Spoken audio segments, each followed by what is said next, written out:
Bonjour à toutes et à tous. Alors, self-branding, mais pas que. On va aussi parler d'employee advocacy, d'ambassadora. À l'heure de l'IA, parce que de nos jours, si on ne met pas IA dans un titre, on n'est pas cool et j'ai quand même envie d'être un mec cool. Promis, je sais, on a tous faim, on est tous fatigués, moi-même. Du coup, je vais essayer de vous donner un max d'énergie et de faire un truc fun et interactif, mais je vais avoir besoin de votre énergie aussi. Et du coup, je me suis dit que pour commencer et pour m'assurer que vous ne vous endormiez pas, on va faire un petit jeu. Qui se souvient de ce jeu de Qui est-ce? Ouais, je vois que tout le monde s'en souvient. Et ben, on va jouer à Qui est-ce. Et vous allez tous lever votre bras. Et petit à petit, vous allez voir, je vais vous faire baisser votre bras. Donc, je vais demander à tout le monde de lever son bras, promis. Je ne vais pas vous faire tenir trop longtemps. Vous inquiétez pas. Je vais vous poser des questions. Et en fait, quand vous ne correspondez plus à la situation, vous baissez votre bras. C'est assez simple. Qui a un profil LinkedIn dans la salle? Okay. A priori, on est bon. A priori, tout le monde a un profil LinkedIn. Vous ne levez pas le bras, là, monsieur. Vous n'avez pas de profil LinkedIn? Si, voilà, parfait. Qui a un profil LinkedIn à jour? Par à jour, j'entends, il faut le bon titre, la bonne entreprise et une photo qui ne soit pas vous il y a 15 ans. Ok, on a encore pas mal de monde. Qui a un profil LinkedIn à jour avec plus de 500 contacts? Si vous ne savez pas exactement en ordre d'idée. Ok, déjà, on a perdu un bon quart de la salle.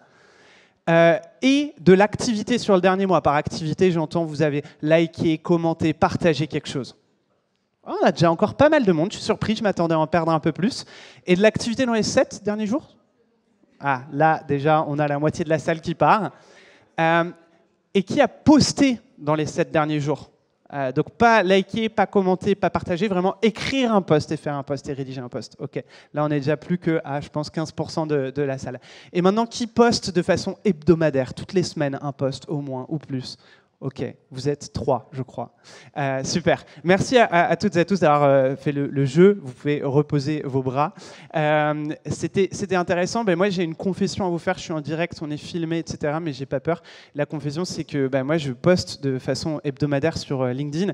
Et j'ai eu la chance de découvrir en début d'année un truc incroyable sur mon profil, ce petit badge Top Voice. Du coup, depuis, tout le monde me dit, Clément, comment tu as fait pour être Top Voice? Tu les as payés combien? Allez, dis-nous tout. Et du coup, on m'a demandé d'en parler un peu aujourd'hui, donc je vous en parler un peu aujourd'hui. Alors, Top Voice, c'est pas à confondre avec Community Top Voice, qui ressemble à ça, qui sont un petit peu différents. Globalement, Top Voice, il faut poster régulièrement du contenu qualitatif. On s'entend, hein, qualitatif au sens LinkedIn, au sens réseaux sociaux, donc parfois le côté qualitatif est douteux, y compris pour mon contenu. Et ensuite être repéré par LinkedIn. C'est LinkedIn qui vous contacte direct, qui vous dit « Hey, c'est trop stylé ce que tu fais, est-ce que tu veux faire partie de notre programme? Oui, non. » Et voilà. Avant, ça s'appelait Content Creators, c'était un peu plus secret et caché. Et maintenant, c'est officiel et ça s'appelle Top Voice. Pour les community Top Voice, c'est un peu différent. Il faut contribuer aux articles collaboratifs, là, le nouveau truc à la mode sur LinkedIn. Si vous faites partie des 5 contributeurs les plus performants ou contributrices, vous avez le badge. Il disparaît au bout de 60 jours si vous ne restez pas dans le top 5%. Superbe idée de LinkedIn pour avoir des créateurs de contenu qui ne payent pas. Voilà, c'est malin, mais ça fonctionne. Et comment est-ce que vous participez à des trucs collaboratifs? Avec tous ces trucs, vous faites spammer, sûrement comme moi, où on vous dit que vous faites partie de rares experts sur des sujets qui, la moitié du temps, n'ont rien à voir avec votre expertise, même si vous êtes des experts, j'en suis convaincu. À quoi ça sert? On va pas se mentir, moi, l'utilité première, ça a été de décrocher mon téléphone, d'appeler ma maman et de lui dire « Maman, tu devineras jamais, je suis Top Voice ». Ça m'a pris à peu près 3 secondes de décrocher mon téléphone et de lui dire. Ça m'a pris, j'ai toujours pas réussi à lui faire comprendre ce que ça voulait dire que Top Voice LinkedIn. Voilà. Non, plus sérieusement, en vrai, voilà, le premier intérêt, c'est gagner en légitimité. Et cette légitimité, elle peut se traduire de 2 manières. Soit vous êtes en interne et c'est accélérer sa carrière et dire « Regardez comme je pèse ». Soit vous avez une activité à côté en side what et c'est obtenir des opportunités business. C'est hyper intéressant le personal branding, mais il y a un truc que je trouve encore plus intéressant quand on parle à une audience RH, et moi-même je suis RH, c'est vrai que je ne me suis pas présenté, je suis partout, c'est trop cool, on est scale-up, ça vous intéresse, on pourra en reparler. C'est l'employee advocacy, et je voulais vous partager des choses qu'on fait chez nous, là-dessus, sur comment faire en sorte que les collaborateurs et collaboratrices de la boîte parlent de la boîte sur LinkedIn. Du coup, je vais vous partager 3 actions qu'on a mis en place, qui sont hyper faciles à mettre en place, que vous pouvez mettre en place dès maintenant, dès que vous partez de la conférence, ça vous peut vous dire trop bien, c'est concret, c'est pratico-pratique, je le mets en place, c'est génial. Premier truc, c'est très simple, c'est partager des tips et des bonnes pratiques sur la rédaction de post LinkedIn. Si vous voulez que les gens postent, il faut leur apprendre à bien poster. J'ai fait un exercice, je suis allé, on a un wiki interne, une base de données, j'ai tapé le mot-clé LinkedIn dedans, D'abord, je suis tombé sur comment mettre à jour ton profil LinkedIn, qui fait partie du Welcome Programme, donc de l'intégration, dès l'onboarding. On explique aux gens comment mettre à jour leur profil LinkedIn, malin, comme ça ils ont une bannière partout et on est sûr qu'ils mettent qu'ils bossent dans la boîte. Puis après, je suis tombé sur les basiques de LinkedIn, qui fait partie du programme d'onboarding d'ailleurs de nos équipes BDR. Puis je suis tombé sur Create LinkedIn Post et encore mieux, Create the Perfect LinkedIn Post. C'est là qu'on s'interroge sur parfois la duplication de contenu dans notre boîte, comment devenir un champion sur LinkedIn, 5 exercices pour rédiger une bonne accroche, LinkedIn, article communication guideline, how to create a LinkedIn event, choose your country audience before publishing, announce new clients and renew on LinkedIn. Bref, 130 articles avec la mention LinkedIn, je ne vais pas tous vous les faire. Je vous rassure, ce n'est pas 130 articles sur comment écrire un post LinkedIn, sinon personne ne les lira. C'est aussi qu'il y a pas mal d'outils après qui sont utilisés sur LinkedIn. Pour les sales, il y a aussi des choses sur la prospection sur LinkedIn, etc.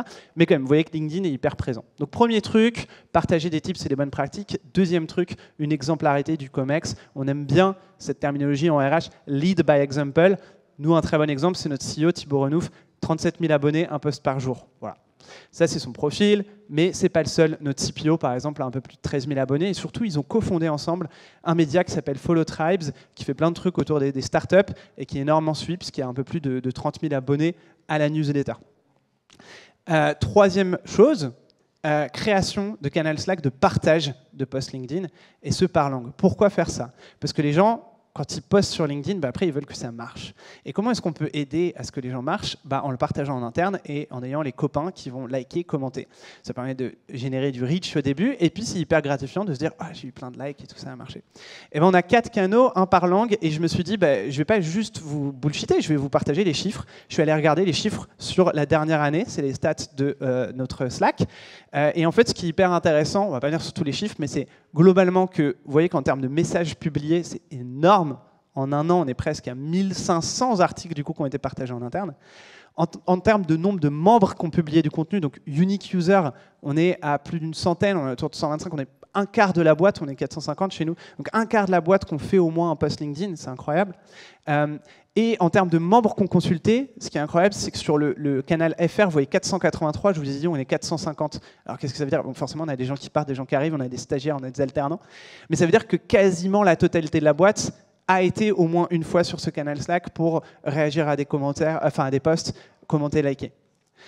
D'autres résultats rapidement, un bon score Glassdoor et surtout énormément d'avis sur Glassdoor. Beaucoup de cooptation dans le recrutement parce que les gens en parlent autour et du coup leurs réseaux sont au courant qu'on fait des choses et viennent les contacter.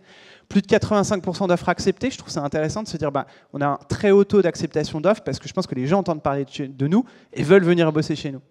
Des candidatures en croissance permanente, plus de 18 000 sur 2023, 10 000 sur 2022 pour une boîte de notre taille, c'est énormissime. Et je vous disais, plus de 25% des salariés qu'on fait au moins notre poste. Une autre stat que je vous partage, c'est les stats de Welcome to the Jungle qui nous ont partagé. Alors c'est de l'année dernière, mais sur notre page et les vues de notre page. Ce qui est intéressant, c'est que vous voyez qu'il y a un benchmark sur le secteur de la tech et les boîtes de plus de 250 collabs. Eux, ils sont en vert foncé. Nous, on est en vert clair. Là, on ne parle pas d'être un peu meilleur que le benchmark ou le marché. Vous avez remarqué, on est hyper modeste chez partout. Ça, c'est le côté influenceur LinkedIn, vous savez. Non, on parle juste de vraiment avoir des scores incroyables. Et tout ça parce qu'on a de la notoriété et les gens viennent sur nos pages, viennent regarder nos offres. Et du coup, on a des volumes de candidatures énormes. CF, la stat d'avant. Combien est-ce que ça nous a coûté, à votre avis? 0. Voilà. Donc, désolé à toutes les boîtes qui mettent des dizaines de milliers d'euros dans leur campagne de marque employeur. Non, en vrai, ça peut être complémentaire et ça peut marcher, mais en tout cas, ça, vous pouvez le mettre en pratique chez vous et ça vous coûte 0 €. Et l'IA dans tout ça, parce que je vous avais dit, je suis un mec cool, donc je vais vous parler d'IA. Est-ce que vous avez déjà entendu parler de MyGPT? Non? Oui? MyGPT, c'est ChatGPT qui nous permet de créer en gros nos propres chatbots qui vont réutiliser GPT, mais qu'on peut un peu réguler et mettre des conditions. Chez Partout, on a voulu s'amuser, on en a créé plein. Déjà, on a hacké le game. C'est-à-dire on a créé GPT for All, c'est un chatbot qu'on a mis dans notre outil Slack, un peu comme Teams. Et du coup, tout le monde peut utiliser GPT sans avoir une licence. Voilà. Désolé GPT, heureusement OpenAI n'est pas là pour nous entendre et savoir qu'avec une licence, on a 450 licences. Deuxième chose, par exemple, créer ce qu'on appelle des battle cards pour les équipes sales pour qu'elles connaissent les différences entre notre solution et d'autres solutions. Ça, c'est mon préféré. Coin, c'est une méthode de feedback. Du coup, comme je suis quelqu'un de très drôle, j'ai mis un canard, parce que coin en français, ça fait coin. On m'a toujours dit que les blagues, il fallait les expliquer, elles sont beaucoup plus drôles. Et je suis très fier de vous annoncer que c'est devenu le chatbot le plus utilisé dans la boîte. Hein. Ça fait moins d'1 mois qu'on l'a lancé, j'ai déjà 266 utilisations. Et bien sûr, un bot du coup pour nous aider à rédiger des posts LinkedIn. Je m'étais dit, et si on le testait en live, ça vous dirait? Ouais. Ben, on va pas le faire, parce qu'à la régie, ils m'ont dit, bah non Clément, t'auras pas d'ordi, tu vas pas pouvoir tester en live, donc on va pas le faire. Mais vu que je suis sympa, je me suis dit, bah, je vais me filmer, et du coup, je vais faire un live qui était hier soir. Voilà, donc on va voir le live. Donc ça, c'est moi. Et j'écris à GPT et je lui dis, hey, tu veux pas faire un post sur Work Experience de Hub Institute parce que c'était trop bien? Et elle me dit, bah bien sûr, explique-moi un peu. Là, j'aimerais pouvoir lire, mais c'est beaucoup trop petit pour moi, donc je vais essayer de me rappeler ce qu'il me dit. Et elle me dit, ouais, carrément, qu'est-ce que tu veux dire? Et je vais dire, ouais, il y avait une conf, c'était trop bien, c'était la mienne. Et en plus, le public, il a trop kiffé. Voilà, j'avais prévu que vous alliez kiffer. Modestie toujours. Hein, et du coup, j'aimerais bien que tu parles de ça. Donc, ce qui est intéressant, forcément, il est créé pour partout. Donc, il me dit, c'est quoi le lien avec partout? Je lui dis, bah, pour une fois, il n'y a pas de lien avec partout. Et je lui dis, mais aide-moi quand même à écrire un post. Et donc, il me pose quelques questions sur, OK, c'est quoi les éléments clés que tu veux donner? Qu'est-ce que tu veux expliquer? Ainsi de suite. Et vous voyez, en quelques échanges, là, vous allez voir très bientôt, bah, il va me pondre 2 posts qui me pond en anglais, mais ensuite je peux lui demander de me le traduire. Et donc voilà, j'ai mes 2 exemples de posts avec des emojis, avec une communication un peu impactante qui essaie de respecter un tone of voice qui correspond à la boîte. Et c'est hyper efficace et c'est trop cool et je peux le réutiliser. Je voulais vous faire un truc, les forces et faiblesses, mais je suis déjà à la fin de mon temps et on a tous faim, donc je vais très vite, mais vous en doutez, les forces, on gagne du temps, on a un meilleur contrôle, etc. Ça nous aide en panne d'inspi ou autre. Les limites, globalement, il faut toujours une réécriture derrière. Ça ne comprend pas toujours bien les enjeux. Je lui ai demandé, par exemple, quelle est la différence entre un ours polaire et un ours brun. Il m'a littéralement fait un post LinkedIn qui explique la différence. Donc techniquement, j'ai la différence, mais en forme de post LinkedIn. Et du coup, c'est limité à son cas d'usage. Merci pour votre attention, je ne vous retiens pas plus.